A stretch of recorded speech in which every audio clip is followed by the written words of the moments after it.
En in een chic schaaltje. Zie je dat? Ja, Nee. maar omdat het paaszaterdag is hoor.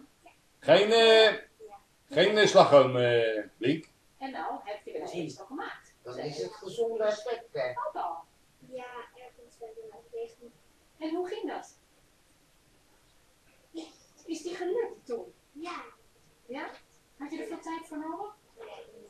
Dus je Maar deed niet ook. 20 minuutjes, ga je het wel redden. Die Leo vanmorgen is Weet je gaan nog halen. hoe je gemaakt hebt? Hoe heet het? Daar stonden nog 3 bakjes in. Maar zo vaak van mijn bakjes Ja, dat is die apart wel. gezet. In het begin neem je zo'n machine. Ja. Probeer te maken. Wat die stok, Ajax? Kom op die stok. Ga je een aardje bij? Dus een paar minuten zo. Dus je doet gewoon alles erin? Alle ingrediënten in de juiste volgorde. Want basilikum is heel delicaat, dus dat doen we als laatste in de machine. Maar in een paar minuten heb je een fantastische pesto. Oké, wat doe Kom je stok uit.